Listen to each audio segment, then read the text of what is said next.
Have you ever walked away from a conversation feeling completely misunderstood, despite saying all the right things? I certainly have. Let me tell you about one of my most embarrassing professional moments. I was presenting a new marketing strategy to our executive team. I had rehearsed my talking points for days, crafted the perfect slide deck, and felt confident in my data.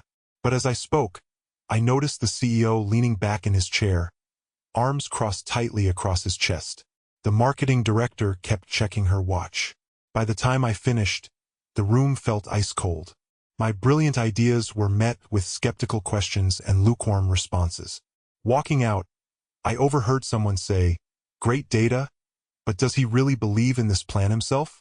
I was stunned. Of course I believed in my plan. I had said everything perfectly. What went wrong? The answer wasn't in my words at all. It was in my body language. While I delivered confident phrases, my shoulders were hunched, my hands trembled slightly, and I barely made eye contact. My body was telling a completely different story than my carefully chosen words. And here is the shocking truth. When verbal and nonverbal messages conflict, people believe what they see, not what they hear. My body betrayed me. That humiliating experience sent me on a journey to understand the hidden language that was sabotaging my success. What I discovered changed not just my career, but every relationship in my life. And today, I am going to share the 5 most powerful nonverbal communication secrets that most people will never know. These are not just random tips.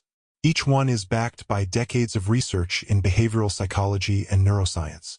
Each one has been tested in real-world high-stakes situations.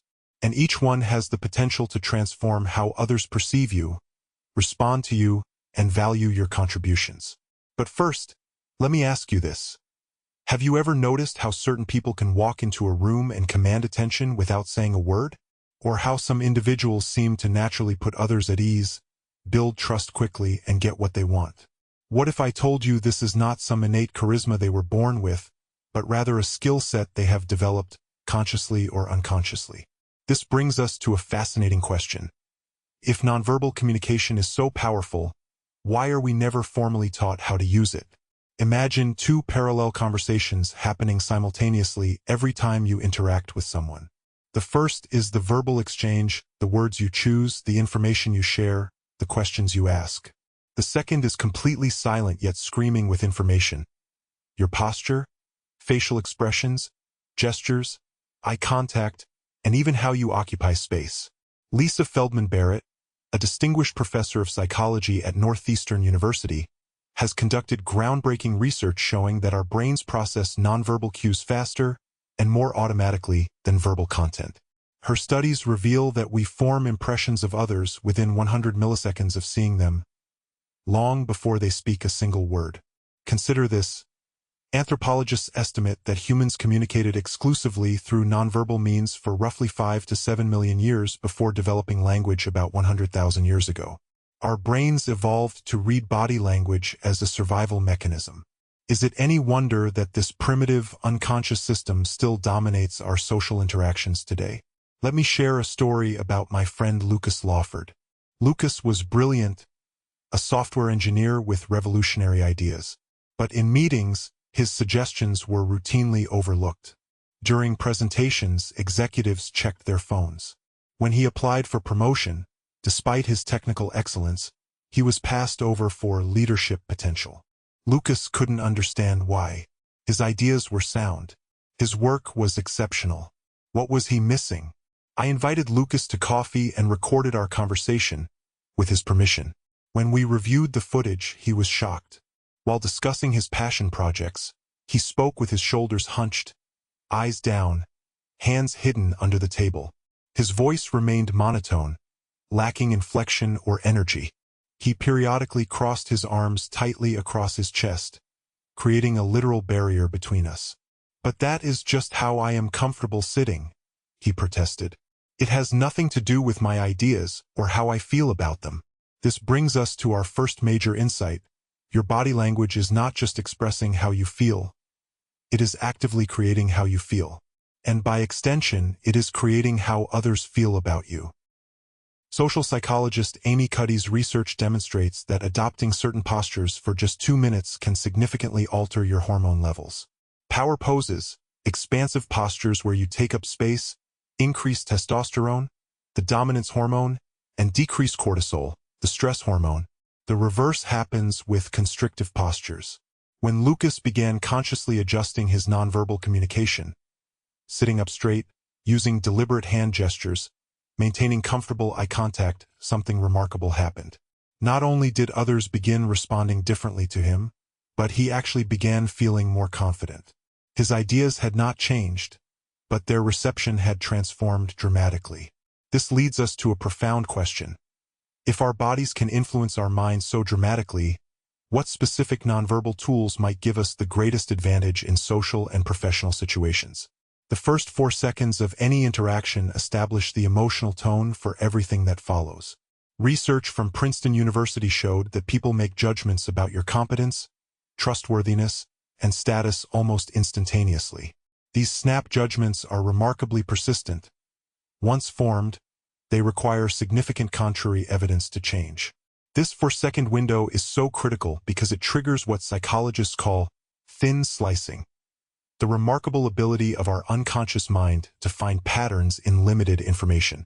In his book, Blink, Malcolm Gladwell describes how we make complex judgments with very limited information through this process. But what exactly are people evaluating in those crucial first moments? 3 main elements. First, your entrance dynamics. How you physically move into a space communicates volumes about your confidence level and social status. High-status individuals move deliberately, without rushing or appearing hesitant. Second, your immediate body positioning. Before you speak, your posture has already told the room whether you feel you belong there. Third, your facial expressions in the first moments. The micro-expressions that flash across your face reveal your authentic emotional state, regardless of the words you are preparing to say. Let me tell you about Penelope Sinclair, a brilliant attorney who struggled with initial client meetings despite her exceptional legal mind. New clients often seemed hesitant, questioning her recommendations or seeking second opinions. After observing several of her initial consultations, the issue became clear. Penelope would enter the room rushing, often slightly breathless, clutching her folders tightly against her chest, a protective, closed posture. She would smile, but it was what psychologists call a social smile, involving only the mouth, not reaching her eyes. Then she would sit quickly, crossing her legs and arms, taking up minimal space at the conference table. All of this happened before she spoke a single word of her expert legal advice. We worked on transforming those first 4 seconds.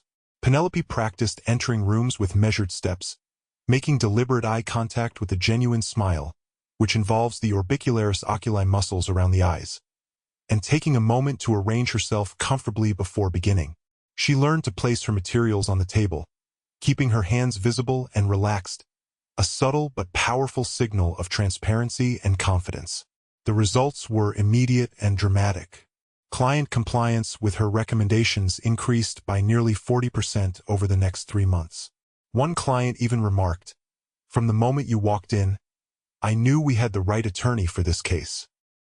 Nothing about her legal expertise had changed, only those critical first 4 seconds. But this raises an intriguing question. If people form such quick judgments, how can we ensure they are judging us accurately? And more importantly, can we ethically influence these judgments in our favor? The answer lies in understanding that authentic confidence has distinctive nonverbal markers that differ from arrogance or artificial bravado. True confidence is calm, unhurried, and open qualities that can be cultivated through awareness and practice. Here is a technique used by seasoned executives and diplomats: the deliberate entrance. Before entering any important room or meeting, take 3 deep breaths. Visualize yourself as already accepted and respected within the space. Then enter at 3/4 of your normal walking pace, not slow enough to appear hesitant, but measured enough to demonstrate control. Make eye contact with one person and offer a genuine smile before scanning the room. Allow a full second of silence while you establish your physical presence before speaking. This technique works because it aligns your nonverbal messaging with qualities people instinctively trust: calm control, warm confidence, and deliberate action. It also gives your nervous system time to regulate itself rather than rushing in with stress hormones flooding your system. But the first impression is just the beginning. How do we maintain and deepen that positive impression throughout an interaction? This brings us to our second secret. Have you ever noticed how people in deep conversation often unconsciously adopt similar postures? One person crosses their legs, and moments later, their companion does the same. One leans forward slightly, and the other mirrors the movement. This phenomenon, called postural echo or mirroring, is one of the most powerful nonverbal tools for building rapport.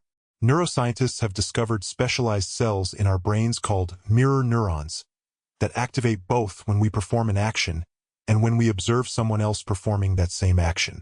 These neurons create a kind of neural Wi-Fi between people, allowing us to literally feel what others feel. Dr. Marco Iacoboni, a neuroscientist at UCLA, explains that this mirroring system is the neurological basis for empathy. When we subtly match another person's body language, tone, and energy level, we create a neurological bridge between their experience and ours. But there is an important distinction between effective mirroring and obvious mimicry. Effective mirroring is subtle, delayed by a few seconds, and partial rather than exact. It should never call attention to itself. The goal is synchrony, not imitation. Let me share how this transformed a challenging negotiation for my colleague Ryan. As a procurement manager, Ryan needed to negotiate a critical contract renewal with a vendor who had recently raised prices significantly. The vendor representative, Thomas, arrived defensive and combative, sitting stiffly with arms firmly crossed. Instead of mirroring this closed posture, which would have escalated the tension, Ryan practiced what experts call pacing and leading. He began by subtly matching Thomas's tone of voice and speaking tempo, pacing his communication style without mimicking his defensive posture. After establishing this verbal rapport, Ryan gradually shifted to a more open position, uncrossing his arms and leaning forward slightly. Within minutes, Thomas unconsciously began to mirror Ryan's more relaxed posture. By the meeting's midpoint, both men were sitting in nearly identical positions, leaning forward, arms uncrossed, engaged in productive discussion. The price increase was negotiated down by 30%. The power of this technique comes from a psychological principle called the chameleon effect. Research by Tanya Chartrand and John Barg at New York University demonstrated that subtle mirroring not only increases liking between people, but also facilitates smoother interactions and increased feelings of trust. But mirroring must be authentic. People have finely tuned authenticity detectors that can sense manipulative techniques. The key is genuine interest in creating connection. A practical exercise to develop this skill is the three-point mirror. In your next conversation, identify 3 aspects of your conversation partner's nonverbal communication: their energy level, calm versus animated; their posture, upright versus relaxed; and their gesturing style, frequent versus minimal. Without drawing attention to it, gradually align your own expression of these 3 elements. Notice how the emotional tone of the conversation shifts as you create this nonverbal harmony. This technique is particularly valuable in situations of conflict or tension. By first meeting someone where they are emotionally through nonverbal signals, you create a foundation of understanding before attempting to shift the dynamic. Consider how this might transform difficult conversations in your life.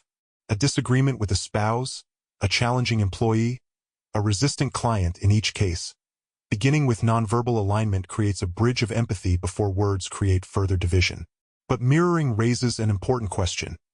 If we are constantly adjusting our nonverbal communication to match others, how do we maintain our authentic presence? How do we lead rather than always follow in this nonverbal dance? Every social interaction involves subtle negotiations of status and authority. Whether in a boardroom, classroom, or casual conversation, people continuously signal and interpret their place in the social hierarchy through nonverbal cues. These status signals operate largely outside our conscious awareness, yet they profoundly impact how our ideas are received, whether people comply with our requests, and even how much personal space others afford us. Primatologist Franz de Waal has observed remarkably similar status behaviors across human and primate societies. High-status individuals in both species use specific nonverbal patterns. 1. They occupy space confidently with relaxed, expansive postures. 2. They move deliberately rather than nervously or frantically. 3. They touch others more frequently than they are touched. 4. They maintain steady eye contact during speaking, not just during listening. 5. They display fewer self-adaptive behaviors, touching their own face, adjusting clothing, etc. The fascinating thing about status signals is that they are contextual, not absolute. The same person might display high-status nonverbals in one environment and low-status signals in another. Take Michael, a technology executive I coached who commanded respect in technical discussions, but found himself routinely overlooked in broader strategy meetings. Video analysis revealed the problem immediately. In technical conversations, Michael displayed classic high-status nonverbals: relaxed posture, measured gestures, controlled vocal patterns. But in strategy discussions, his uncertainty manifested physically. He touched his face frequently, raised his vocal intonation at the ends of statements, making them sound like questions, and physically occupied less space at the table. These subtle shifts were imperceptible to Michael but glaringly obvious to his colleagues' unconscious status detectors. The content of his ideas had not changed, but their packaging communicated doubt. We worked on maintaining consistent status signals regardless of topic. This meant conscious attention to keeping his hands visible on the table rather than under it or touching his face, ending sentences with downward vocal intonation, even when uncertain, maintaining his full allocated space at the conference table. The results were remarkable. Within weeks, colleagues began seeking Michael's input on strategic matters, and his recommendations received serious consideration rather than cursory acknowledgement. But status signaling presents an interesting paradox for many people, particularly women and individuals from cultures that prioritize collective harmony over individual assertion. Research shows that women often face social penalties for displaying the same high-status nonverbals that earn men respect. Deborah Tannen, a linguistics professor at Georgetown University, calls this the double bind that women face, being either respected but disliked for high-status signals, or liked but not respected for low-status signals. The solution lies in understanding the difference between dominance and prestige signals. Dominance signals communicate status through superiority and control, while prestige signals communicate status through competence and value to the group. My client Patricia struggled with this balance as a new hospital administrator. Her medical expertise was unquestioned, but she had difficulty commanding authority in board meetings dominated by older male physicians. Rather than mimicking the dominance displays of her colleagues, interrupting, volume, territorial behavior, we focused on prestige signals that felt authentic to her leadership style. Patricia developed a technique we called still center. Rather than increasing her volume or interrupting others, dominance signals, she cultivated absolute stillness when speaking important points. No fidgeting, no apologetic smiles, no excessive nodding, just calm, deliberate speech with sustained eye contact. When interrupted, rather than speaking over the interrupter, she would maintain that composed stillness, waiting for the interruption to run its course before saying, "As I was explaining," and continuing her point. This prestige-based approach to status signaling increased her perceived authority without triggering the backlash often directed at women using dominance signals. Within 3 months, interruptions in her meetings decreased by nearly 60%. The key insight about status signals is that consistency matters more than intensity. Low-status signals mixed with occasional high-status displays create an impression of inauthenticity. Consistently moderate status signals, on the other hand, build a foundation of genuine authority. Here is a practice to develop awareness of your own status signals. The authority audit. Record yourself in 3 different conversations: explaining something you know well, discussing something outside your expertise, and making a request of someone. Watch with the sound off. Notice your postural shifts, eye contact patterns, and gesture changes across these contexts. This awareness is the first step toward nonverbal consistency. But understanding status signals leads to an even more nuanced question. How do our nonverbal patterns change depending on our emotional state? And more importantly, How can we manage our nonverbal leakage when we feel anxious, uncertain, or overwhelmed? In 2008, the financial world watched in shock as Lehman Brothers CEO Richard Fuld testified before Congress about his company's collapse. Financial analysts noted something revealing. While Fuld's words projected confidence about the firm's pre-bankruptcy condition, his nonverbal behavior told a different story. Micro-expressions of fear and shame flashed across his face. His blinking rate increased dramatically when discussing certain transactions. His shoulders tensed visibly when addressing specific questions. These nonverbal leaks revealed what his carefully scripted testimony attempted to conceal. The body cannot easily lie. Emotional contagion, the unconscious transfer of emotional states between people, is one of the most powerful aspects of nonverbal communication. Research by Dr. Elaine Hatfield at the University of Hawaii shows that we continuously catch and transmit emotions through subtle facial expressions, voice tonality, and body language, often without any awareness of this emotional exchange. This explains why a single anxious person can increase stress levels throughout a team, or why a genuinely confident leader can calm a crisis situation without saying a word about confidence.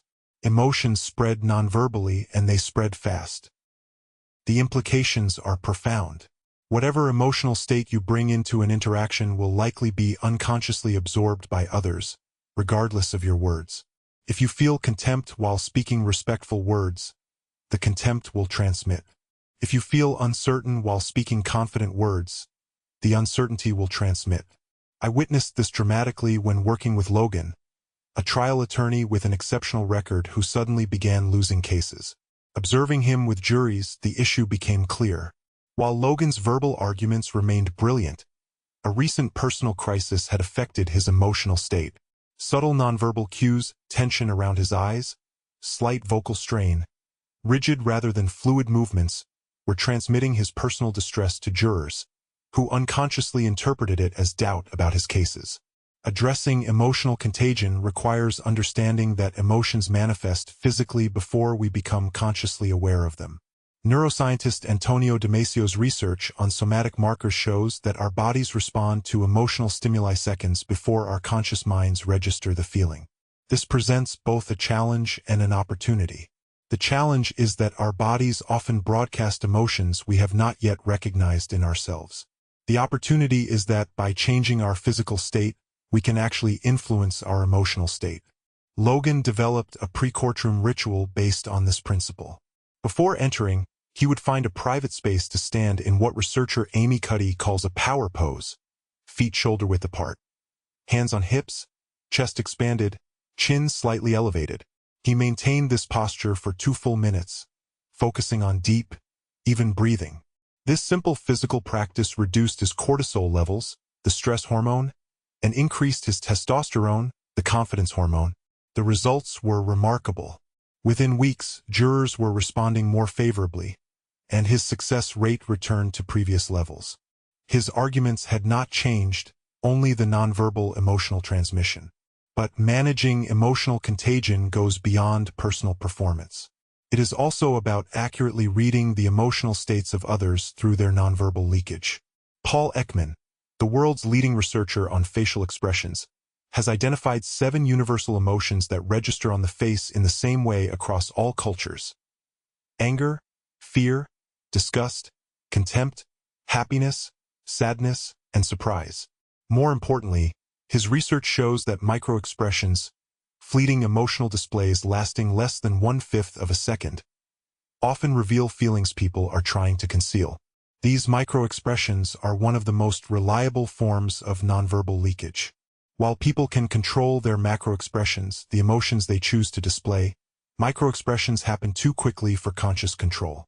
Learning to detect these brief emotional flashes gives you access to information others may not intend to share.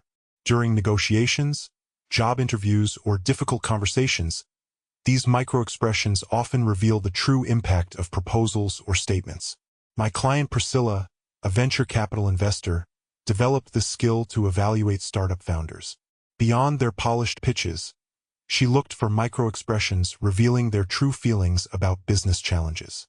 A fleeting expression of fear when discussing competition might reveal undisclosed concerns.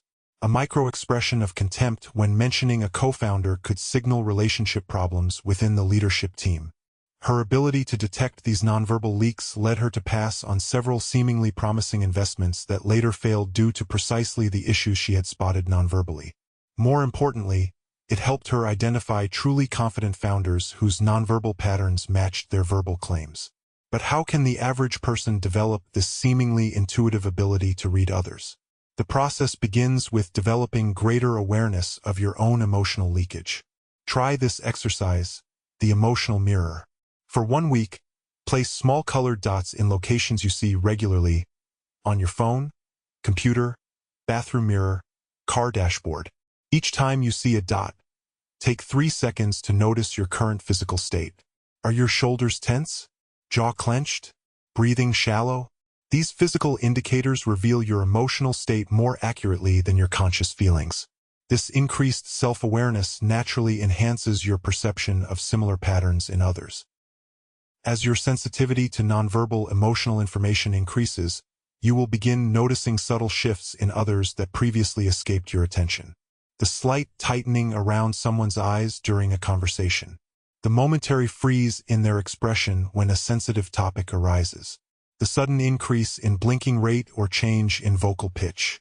These observations raise an important question. Once we detect emotions through nonverbal cues, what is our responsibility regarding that information? Is it ethical to act on insights people do not realize they are sharing? The answer lies in intention. Using nonverbal insights to exploit others creates justifiable distrust. Using these same insights to increase understanding and connection fulfills the true purpose of nonverbal sensitivity: deeper, more authentic communication. This brings us to our final and perhaps most powerful nonverbal secret, one that transcends technique to address the foundation of all meaningful connection. In 2015, researchers at Harvard Business School conducted a fascinating study. They recorded job interviews and had experts evaluate candidates on both verbal content and nonverbal delivery. They then created different versions of these interviews, audio only, video only, and audio-video combined, and asked hiring managers to rate the candidates. The results were stunning. The single best predictor of which candidates received job offers was not their qualifications, verbal responses, or even specific nonverbal techniques. It was a quality the researchers called presence, the ability to be fully engaged in the moment, projecting both confidence and authenticity simultaneously. This quality of presence, being completely here, now, with this person, is the master key that unlocks all other nonverbal skills. Without it, even the most polished techniques feel mechanical and inauthentic. With it, even imperfect nonverbal skills become remarkably effective. But what exactly is presence, and how is it communicated nonverbally? At its core, presence is undivided attention made visible. It manifests through 3 key nonverbal channels. First, attentional focus. When truly present, your eyes are not darting around the room, checking your phone, or looking over someone's shoulder for more important connections. Your gaze is steady, responsive, and engaged. Second, postural attention. Your body faces the person fully, without the partial turning away that signals readiness to exit the interaction. Your posture demonstrates that nowhere else is more important than here. Third, responsive expressiveness. Your face and body respond naturally to the emotional content being shared, rather than maintaining a fixed expression regardless of what you are hearing. I observed the transformative power of presence when working with Landon, a brilliant surgeon who had received concerning patient satisfaction scores despite his technical excellence. Shadowing him during patient consultations revealed the issue immediately. While explaining procedures, Landon's expertise was evident, but his attention was fragmented. He would check his watch, glance at his phone, or look at the computer while patients were speaking. His body remained partially turned toward the exit. His facial expressions stayed relatively fixed regardless of whether patients expressed fear, confusion, or relief. Technically, he delivered all necessary information. Nonverbally, he communicated that the patient was one item on a busy checklist rather than a human experiencing vulnerability. We focused on developing what we called deliberate presence, a conscious commitment to being fully with one person for the duration of an interaction, no matter how brief. For Landon, this meant specific nonverbal adjustments, positioning his chair to face patients directly without barriers between them, placing his phone in a drawer before entering the room, setting a silent timer rather than checking his watch, practicing responsive facial expressions that acknowledged patient emotions. Within 3 months, his patient satisfaction scores rose from the 42nd percentile to the 83rd percentile. His technical approach to medicine remained unchanged, but his nonverbal communication of presence transformed how his expertise was received. The power of presence explains why some people with seemingly average social skills build deeper connections than those with technically perfect communication. Presence before technique is the secret hierarchy of nonverbal effectiveness. But in a world of unprecedented distraction, cultivating presence has become increasingly challenging. The average professional checks their phone 150 times daily. Our attention spans have measurably decreased. We have trained ourselves to be perpetually partially absent, physically here but attentionally elsewhere. This distraction shows nonverbally, regardless of how we try to conceal it. Our eyes lack engagement. Our facial responses come a beat too late. Our bodies subtly orient toward screens rather than people. The good news is that presence, like any skill, can be developed through deliberate practice. One powerful exercise is the 2-minute presence challenge. For 2 minutes, give someone your complete, undivided attention. No mental to-do lists, no planning your response while they speak, no environmental scanning. Just 2 minutes of being completely with one person. This sounds simple until you attempt it. Most people discover that their attention drifts within seconds. But with practice, the capacity for presence expands, and with it, your nonverbal magnetism. Linda Kaplan-Thaler, who created the iconic Aflac Duck advertising campaign, attributes her remarkable success not to creative genius, but to what she calls radical presence. In meetings, she practices giving whoever is speaking her complete attention, as if they were the most fascinating person she has ever encountered. This quality of attention, communicated nonverbally, has led people to share insights they might otherwise withhold, resulting in breakthrough creative ideas. Presence also helps resolve the authenticity concerns that often arise with nonverbal communication techniques. Many people worry that consciously adjusting their body language feels manipulative or inauthentic. Presence solves this dilemma by shifting focus from how you appear to how you attend. When your genuine attention is with the other person, authentic nonverbal connection naturally follows. The ultimate test of presence is what happens in moments of silence. Most people find silence uncomfortable and rush to fill it. Those with genuine presence remain comfortable in shared silence, maintaining connection nonverbally without requiring constant verbal exchange. Try this presence experiment.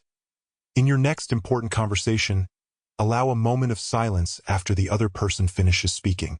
Not an awkward pause, but a moment of sustained connection through eye contact and attentive posture. This silent acknowledgement often creates more intimacy than any verbal response. Presence also transforms how we handle distractions and interruptions. When we are fully present and then must attend to something else, acknowledging the shift nonverbally maintains connection. A touch on the arm, a change in posture that signals, I must attend to this briefly, but will return to our conversation, preserves the relationship through the interruption. This brings us to the ultimate question about nonverbal communication. What is its true purpose? We have explored 5 powerful nonverbal secrets. The crucial first 4 seconds, the dance of mirroring and leading, the subtle language of status, the contagion of emotions, and the transformative power of presence. Each operates continuously in every human interaction, whether we are conscious of them or not. But nonverbal mastery is not about accumulating techniques. It is about integration, developing a consistent, authentic nonverbal style that aligns with your values and serves your relationships. This integration happens through awareness, experimentation, and feedback. As you become more conscious of your nonverbal patterns, you can adjust elements that are not serving you while maintaining what feels authentic. As you experiment with new nonverbal choices, you observe their impact and refine your approach. And as you seek feedback from trusted others, you gain insights into blind spots you cannot see yourself. Consider Lauren, a marketing executive who transformed her leadership presence through this integrative process. After recording her team meetings, she noticed that despite her verbal encouragement of open discussion, her nonverbal patterns, rapid nodding, frequent interruptions, tense posture were actually shutting down conversation. With this awareness, she experimented with specific adjustments, replacing rapid nodding with attentive stillness, practicing 3 seconds of silence after team members spoke, and consciously relaxing her shoulders and facial muscles during discussions. The feedback was immediate. Team members began contributing more substantive ideas, discussions became more robust, and creative solutions emerged more frequently. Lauren's verbal content had not changed, but her nonverbal integration had transformed the team dynamic. The most powerful integration comes from aligning your nonverbal communication with your deepest values. If you value connection, your nonverbal choices should create bridges rather than barriers. If you value clarity, your nonverbal signals should reduce rather than introduce confusion. If you value authenticity, your nonverbal patterns should reveal rather than conceal your true intentions. This alignment creates what communication researchers call congruence, the seamless consistency between what you feel, what you intend, what you say, and what you express nonverbally. Congruence is the ultimate form of charisma, not because it is polished, but because it is whole. The journey to nonverbal mastery is ultimately a journey to greater wholeness, bringing your full self to each interaction rather than compartmentalizing aspects of your communication. It is about becoming more integrated as a communicator and therefore more powerful in your connections.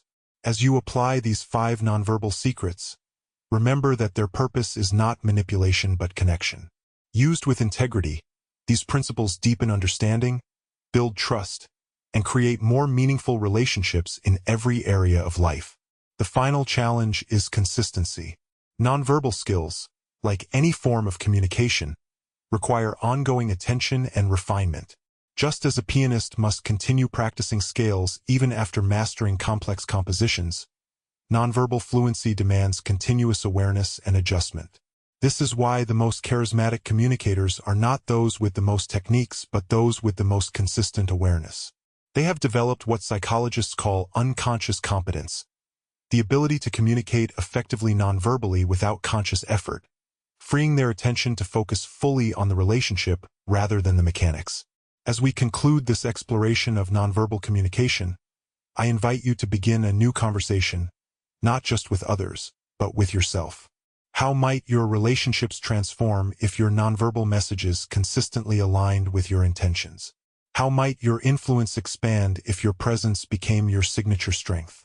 How might your life change if every part of you, mind, emotions, and body, spoke with one authentic voice? The poet Maya Angelou famously said, "People will forget what you said, people will forget what you did, but people will never forget how you made them feel." This feeling, the emotional impact we have on others, is communicated primarily through the nonverbal channel. By mastering the 5 nonverbal secrets we have explored, you gain the ability not just to be understood but to be felt. Not just to communicate ideas but to create experiences. Not just to interact but to connect. And in a world increasingly mediated by screens and algorithms, this human capacity for embodied, present, nonverbal connection becomes not just a social skill but a revolutionary act, a reclaiming of our most fundamental mode of human communication. Your journey begins with a single choice, the choice to become more conscious of the conversation your body is already having with the world. As you develop this consciousness, remember that the goal is not perfect technique but perfect authenticity, allowing your nonverbal communication to become a true expression of your best self. The most powerful body language is not a performance but a presence, your unique presence, fully expressed and genuinely shared. That is the ultimate nonverbal secret. Be more fully yourself, and let your body speak that truth. In your very next conversation, try this. Before speaking, take one deep breath and set an intention to be fully present. Then notice how this simple act begins to transform both your nonverbal communication and the quality of connection you create. This single practice contains the essence of all 5 secrets we have explored. Remember, the most meaningful messages are often sent without words. Your body is always speaking. Make sure it is saying what you truly mean.